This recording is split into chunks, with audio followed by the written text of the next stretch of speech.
from all of those objects that it's usually attached to. And allow it to pull inward as just awareness. So it's not awareness plus object. It's not aware of, fill in the blank. It's just aware.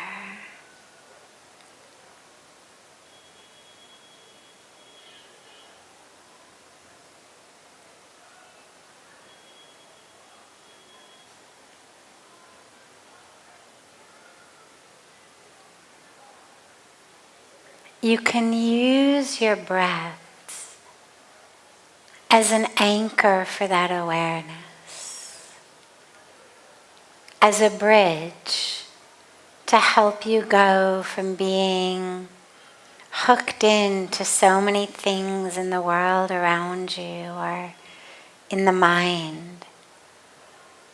Use it as a bridge to go from bouncing around so many things to just one, and one very internal and eternal aspect, the breath. Just allow that awareness to anchor in the breath.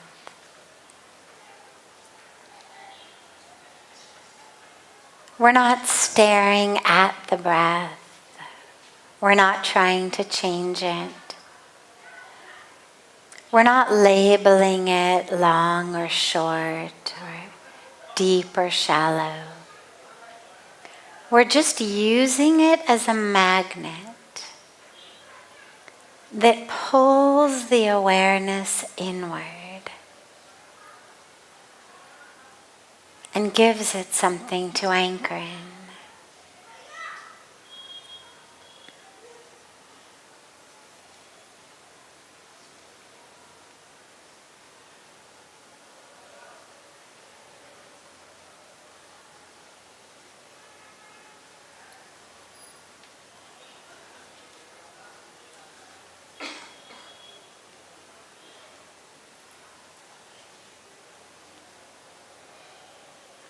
If the mind wanders, if the awareness gets reattracted by different objects, just gently draw it back.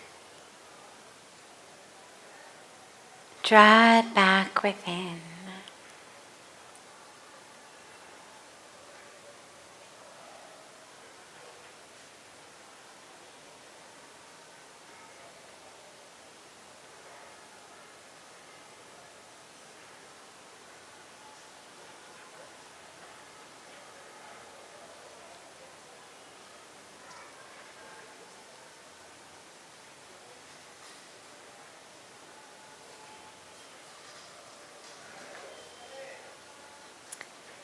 Slowly and gently, bring the palms of your hands together at chest level and gently rub the palms of the hands against each other.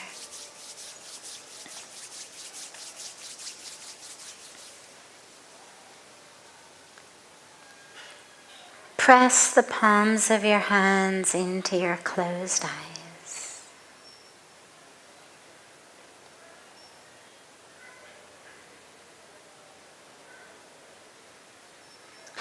Slowly lower the hands and open the eyes. Welcome to Satsang. It's been good 10, 12 day gap, so it's so beautiful to be back together with you all.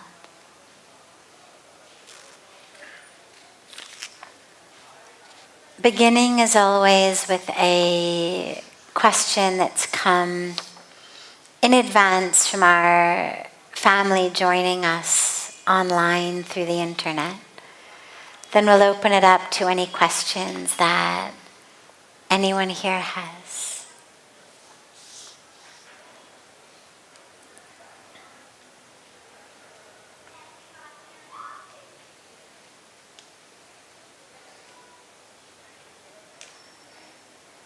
How do we overcome the obstacles of lust to create space for grace and God? How do we overcome the obstacles of lust to create space for grace and God? And this has been asked by Andrew via Instagram. So, on the one hand, lust is always in those lists, right? The lists of the bad things. Whether we call them the vices, whether we talk about them as the 10 heads of the demon Ravan, whether we make any list of things that are kind of unequivocally bad, sinful if you come from a tradition that believes in that. Lust is always there. And it's interesting because lust is actually on that level the very reason that we're here. If sex were not something that people really wanted to do, and had all kinds of urges and compulsions to do, we wouldn't exist. The species just would not have evolved. If it didn't feel good, if it were not something that you wanted to just keep doing over and over and over again, creation never would have gotten us to where we are. So in a way, interestingly, we are sort of the product of lust. And yet it is seen as this sinful thing. Now, here's the aspect of it. There's two pieces to lust as far as I'm concerned. One is the part that we could call wrong from a spiritual standpoint. Because what lust does is it objectifies. On a spiritual level, we want our vision, our experience, our sense of self to be expansive. I am one with all. I am melting and merging in this allness, right? These are the types of things that spiritually we feel. Lust causes us to contract. So does anger. So does greed. They're literally like blinders that go on us, and it's the gotta have it now. So lust, from a spiritual perspective, it takes us from expansion to contraction. And it objectifies. It turns us into an object. We literally become essentially our, genitals and the certain parts of the brain that interact with them to tell them what to do. And all of the rest of us kind of gets left by the wayside. And we lose all aspects of us other than the part that is feeling lustful. So we become an object and we objectify others. We start to see other people as objects who fulfill what I need. I'm feeling lustful. I want sexual gratification. You look like an acceptable object who can fulfill that for me. Okay. So we start to see people as objects. Now, this is the exact antithesis, the exact opposite of what spirituality teaches us, which is see each other as spirit, as soul, as divinity, as consciousness, as unseparate from yourself. You are one with them. Well, if you're one with them, there's no place for lust. There's no place for greed or anger either. So in that way, and I think that this is the reason that lust always finds itself on those lists of the don'ts, of the do's and don'ts. Lust is always on the don't, bad, sinful, evil, etc. list. But lust also is something, it's a window. If you are struggling with lust, it's a window into something within you that is looking for something. Now, maybe what you're looking for is to distract yourself. One of the ways we use sex is the same way that we use food or alcohol or drugs or scrolling Facebook, is to just not have to be present in this moment with what I'm feeling, with what I'm going through. And it's so much easier to just get drunk or eat so much cake that I'm sick to my stomach and I sort of pass out in a carbohydrate-induced catatonia. Or I start having one-night stands. They're all things that essentially distract our brain chemistry in very, very powerful ways away from this present moment. But lust could also be a signal. So one signal is you're running from something. What are you running for? And in the same way that you would tell someone who was drinking too much alcohol or stuffing themselves too much with junk, you'd say, just look at what you're feeling. Like before you rush to the alcohol, before you rush to the chocolate cake, like just go within. What is it that's going on inside? So in the same way, if you find that lust, just, okay, instead of acting on it, just look at it. Yeah, I'm feeling lustful. Why? What am I running from? What am I running from?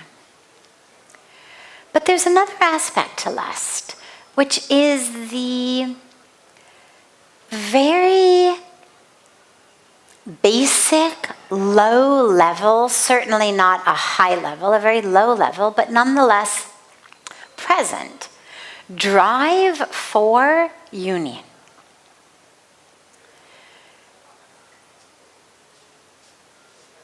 In the moment, when you are at the height of that sexual experience, there is a moment before all of the regret kicks in, before all of the longing kicks in, before all of the stuff of the mind kicks in, and after the gotta have it, gotta have it, gotta have it contraction. There is a split moment in which I becomes we, in which the sense of where I end and you begin dissolves. Where I end and the world begins dissolves. It's what leads to the, like I've been holding it in as me, separate being, separate self for so long. In that moment, I was able to let go of, emotionally, psychologically, biochemically, biologically, literally let go of that and expand just for a moment into something beyond just individual self. And that's actually a really beautiful drive. Promiscuity, one-night stands, meaningless sex is no more the way to actually fulfill that than alcohol, drugs, or chocolate cake are. But the drive for that, the drive to even momentarily go from being I to we, go from being separate to being united, go from being wound very tight to letting go into the universe is actually a very beautiful drive. So I don't think that lust is something that we should hate ourselves over, but we just need to look at it as an unskillful, unwise, unsatisfying in any kind of a long-term way of actually getting something that is something we should have, which is the ability to let go of the idea of where I end. Because the truth is, there is no where you end and the universe begins. You are one. And you don't need to have meaningless sex to remember that. It's why we meditate. I remember back in the early days, about 23, 4-ish years ago, after I had already taken vows of sannyas, vows of celibacy, suddenly I started having, they were more romantic feelings than sexual feelings, but they were both for a specific person. And I went to Pujya Swamiji. I knew I wasn't going to break my vows, but it's very uncomfortable to have vowed one thing and having the exact opposite kind of occupy your mind 24/7. After the first few days, I thought, all right, this is getting out of hand. So I went to him, and he actually taught me a very, very beautiful meditative practice. And, if you can imagine going to your guru and essentially admitting that you're having all of these sexual feelings, it's not easy.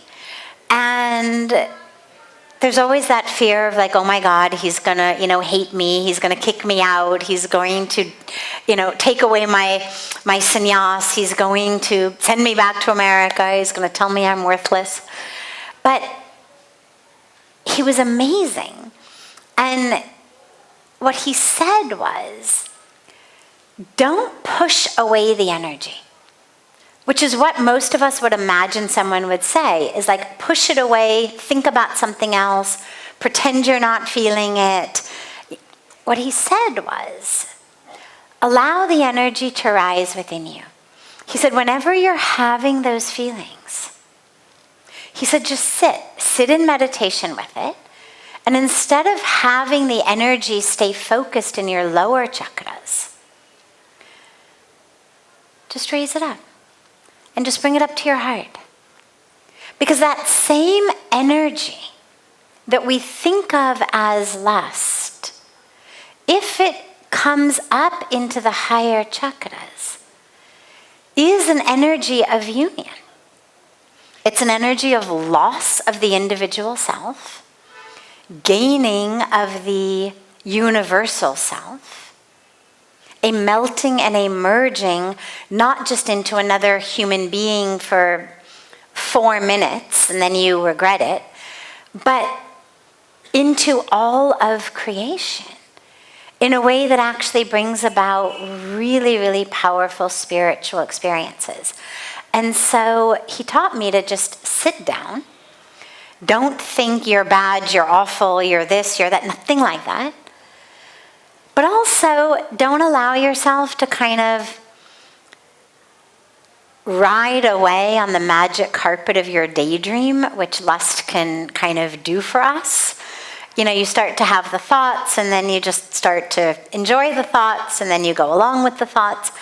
And the next thing you know, you've drifted off on a magic carpet to nowhere. And he said, instead, just sit down and anchor yourself in the energy itself. And with your breath, just carry that energy upward until it's in your heart.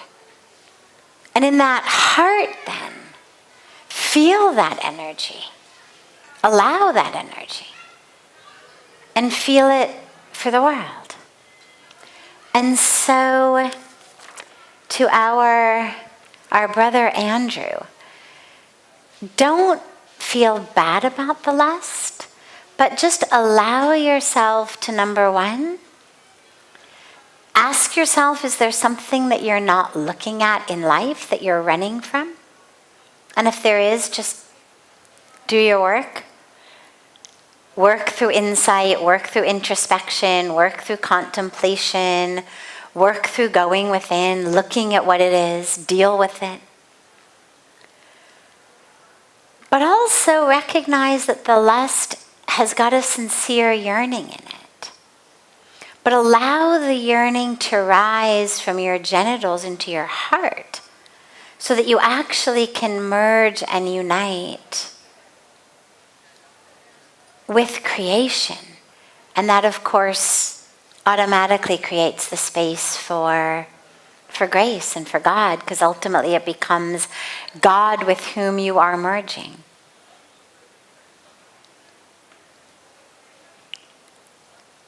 Other questions? Any question that anyone here has? Yeah. Yes, you, and then you. Come. Yes. There's a mic right behind you. Yeah, and you just right after her. We'll take her first and then you right after that. Pranam. My question is, if we are on a spiritual path and if we had a spiritual awakening, it's not necessary that our families or our parents understand it and they support it, because I come from a background where my parents don't really believe in, they are like very sweet, beautiful, very supportive, but they don't believe in spirituality as I do. How do I cope up with that? So it's a beautiful question, Leila.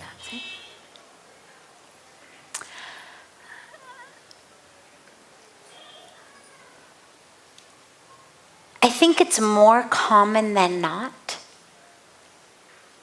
that the families don't understand. And what's important is to recognize and realize, why do I need that understanding? Why do I need that? They love me. They're there for me.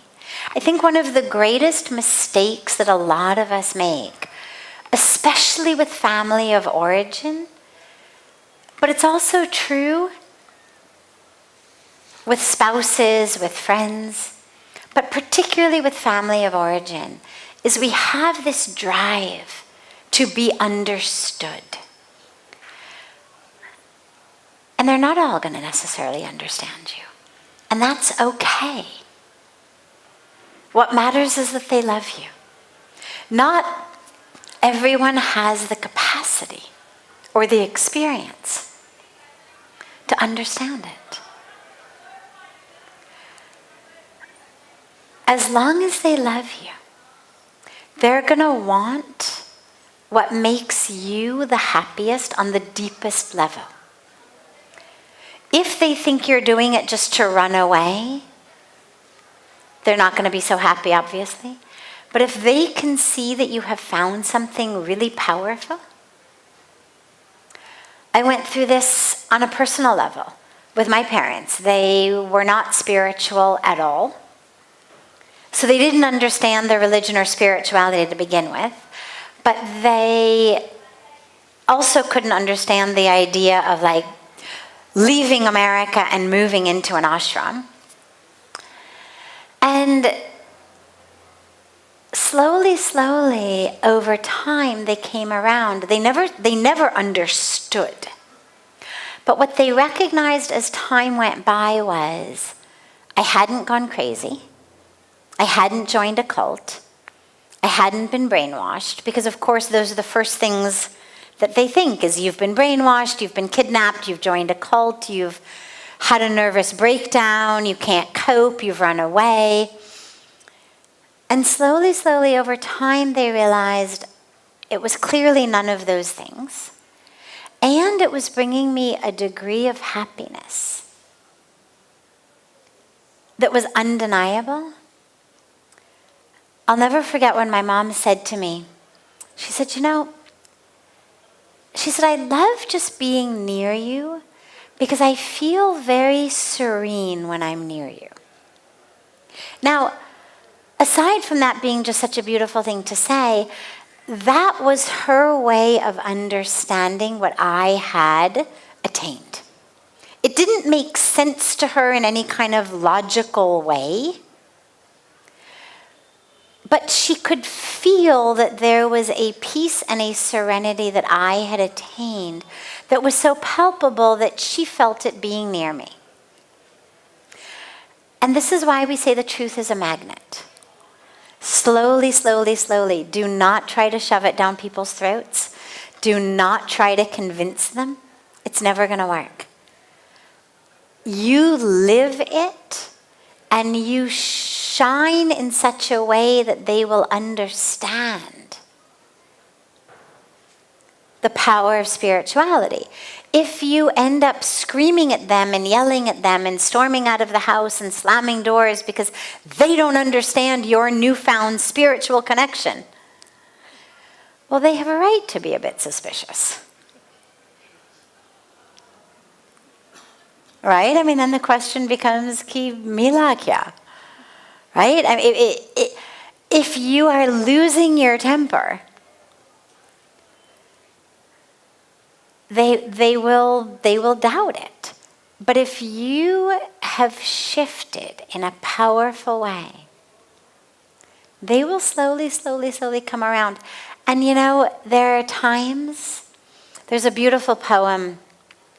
One of these days I should just memorize it because I quote from it so frequently in here and I never get it exactly right. But it's a beautiful poem by Khalil Gibran titled On Children. And it's a poem to parents about parenting. And essentially what it says is, you can give them your love, but you cannot give them your thoughts. You can house their bodies, but you cannot house their souls.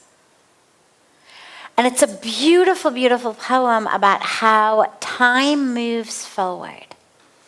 And that as parents, and it says so beautifully, it says, you can strive to be like them, but strive not to make them like you, because time moves only forward.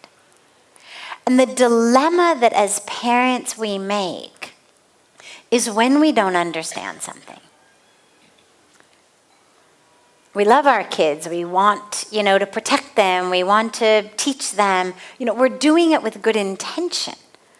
But all we're doing is essentially holding back time.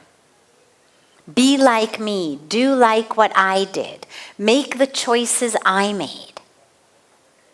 And it's the most beautiful poem because it just makes you realize on such a deep level how wrong on every level that is. And that as parents, we need to allow the children to grow, to blossom, to move into tomorrow. And not try to hold them back in yesterday. But it's hard. And what that means is that sometimes as children, we have to make decisions that are not necessarily what our parents want. And it's hard. And we've got to do it with love, with compassion, with clarity, not in a slammed door rebellion, but only when we're really clear. And then we pray. And we pray that as time goes on, they will understand. And that truth of the path we have found will be a magnet and attract them. And they may never understand it, but at least they will accept it. And so that becomes the goal. But it's not going to be immediate. I have one follow-up question.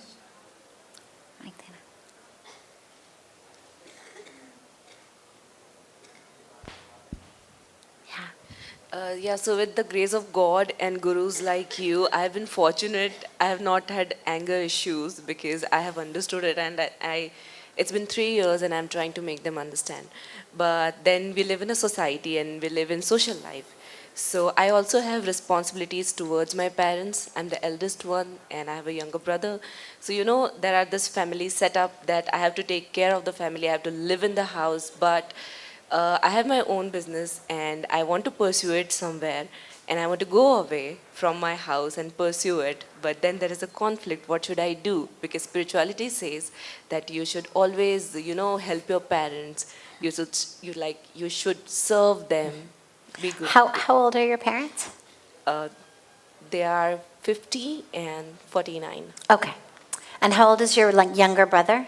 He is 17. Okay, great. So, yes, we all have duties. We have duties and responsibilities to family, absolutely. But that doesn't mean, and I don't think that scripturally it was meant to mean, that every single minute and moment of our life, that every single decision is made based on simply staying in that family unit. Now, your brother is 17, which means presumably in a year he's going to go off to university. Your parents are very young. By God's grace, you should have a good 20 years at least, 25 years if they're healthy, before either of them needs your help doing anything. This is the time. Yeah, sure, stay for another year till your brother goes off to university. Then you've got this time. 49, 50, I mean, this is, not even middle-aged, really. Take your time. Go off. Go where you want to go. Do what you're being called to do. Create, thrive, blossom, explore. Knowing that if and when a phone call ever came that mom needs this, dad needs this, you'd come back, you'd take care of them. And that when the time arises, by God's grace, it'll be many decades from now, when they're at the last stages of their life, you and your brother and each of your spouses, if there are spouses, and each of your children, if there are children, will figure out how together to ease them through those last few years. But that doesn't mean from now you need to start planning for when they're super old and incapacitated. Use this time. This is now your time of creation, your time of growth. And again, it doesn't mean that you forsake them or forget them or you don't fulfill your duties. But it doesn't sound to me like you've got duties to them now that they need. It's not even, retirement age yet. So it's a perfect time for you to really be that beautiful creature with her wings that are growing and expanding. And I would hope that they would say to you, go, like fly and blossom and explore and learn and create and manifest. And if we need you, we'll call you. We know where to find you. We're young, we're healthy, we're good. Go. I would hope that that's the energy in your house. And if it's not, in my opinion, it should be. And it might be worth a conversation about it. Yeah. Beautiful. Yes. Yes, you. Come. Yeah, you.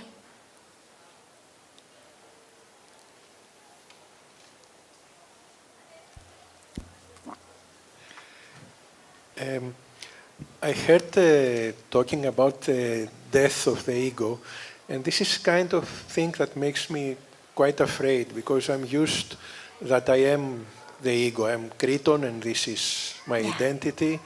And if I don't have this ego, I feel very confused and afraid. I mean, how do I function? How do I choose? Is there a way back? Or, I mean, it's like a step in the unknown. And although I really trust you, I need some help to make this step because it's difficult. Beautiful. So, if you're going to build a house or build anything, you need tools. Maybe you have a hammer. Hammer is a great tool for building things. You use it. It's wonderful. But you don't start to think you are the hammer. Right? You understand, I'm the one, I'm using my hammer. When I need it, I use it. When I'm building the house, I use the hammer. When I'm cooking dinner, I don't use the hammer. It's not so useful there. When I'm meditating, I don't need the hammer. And so when I don't need it, I put it back in its toolbox. And then when I have to build something again, I go out and I grab my hammer. In the same way, the mind, the thinking mind, which is an aspect of ego. Some schools say the ego is an aspect of thinking mind. They're just different ways of kind of defining aspects of what the mind does. It thinks, it yearns, it remembers, it wants, pushes away, it identifies. A part of that is the ego. It is useful as a tool in certain circumstances. Other aspects of the mind are useful in other circumstances. Our separation, which is not at all useful spiritually, is very useful if you want to balance a checkbook or balance accounts. Like, you don't want to merge and become one with your accounts. You need to be able to hold them at an arm's length, to look at expenses, to look at income, to look at the numbers, to understand this is more, this is less. You want to do exactly what the mind is good at doing. Comparing, contrasting, judging. That's what the mind does. And it harms us spiritually. But it's a very useful tool for getting your shopping done. I know sometimes when I'm back in America, I'll walk into a grocery store, big health food store, and they've got the most beautiful, amazing, wonderful health food stores. And I'll walk in to buy one or two little things that I need. An hour and a half later, I emerge. I'm dazed. My head is kind of spinning. And I walk out either with nothing, because I could not for the life of me figure out what I had gone in there to get, or I walk out with an entire shopping cart full of things that I have no memory of having stuck in my cart, no idea why I stuck them in my cart, because one of the very beautiful aspects of my spiritual practice of the life that I live is I don't have to shop, I don't cook, I don't have to make those sorts of decisions. And so that part of my mind has atrophied a bit. And the skill that really is a very good skill to be able to walk into a store with a list, get exactly what you need, and get out is something that when you really work to break down separation and to kind of free yourself from a lot of what the mind does, you find yourself standing in the middle of a store going, oh my God, oh my God. And you just kind of do this and you do some of this and, then you pledge that you're never going to go grocery shopping alone again. The mind is a good tool when you use it as a tool to be able to make decisions, to be able to make choices, to weigh pros and cons, to understand logic. It's a really good tool. So freeing yourself from the ego does not mean that you don't have access to the tools of the mind. It just means that they don't run you. You use them rather than them running you. Otherwise, we become slaves. Slaves to the ego. Slaves to the separation of the mind. We become unable to see oneness and truth because all we're seeing is separation. So you don't want to let it be your de facto way of moving through the world. But like the hammer, you want to have access to it. You use it when you need it. You keep it in its toolbox. You take it out every once in a while, maybe more frequently than I do, and you kind of polish it up and make sure that, those aspects are still able, that it's working still, so that when you need it, you have it. So don't worry about freeing yourself of the ego. You'll still be able to make decisions and choices. You just won't identify as them. You won't identify as the hammer. If you decide to become a doctor or a lawyer, it's a decision. You'll make the decision. You'll use your mind. But you're not going to identify as I am the doctor or I am the lawyer. Or you decide to live in India or you decide to live in Australia. It's a decision. You weigh the pros and the cons. But you don't identify, I am this. I am that. You recognize you're making a decision with the way that the mind can be a good tool. But what it also enables you to do when you free yourself of the ego is it enables you to not have your decisions made by fear, by desire, by cultural pressure, by feeling not enoughness, by fear of missing out, by all of the not helpful ways that a lot of us end up making decisions that we later regret. And so you free yourself from that. But you still have access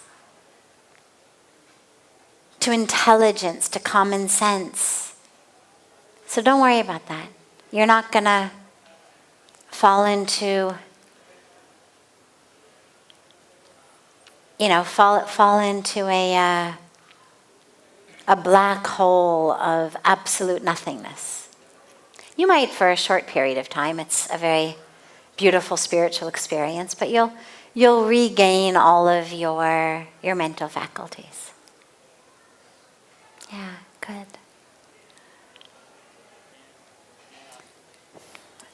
कल आपके question से शुरू करेंगे. कल आपके साथ शुरू करेंगे. Have a beautiful, beautiful rest of your evening, everyone. I'm now here. And so our yoga festival is over, I'm now here, so we will be having satsang again every night for at least a while. And I look so forward to seeing you all again tomorrow. So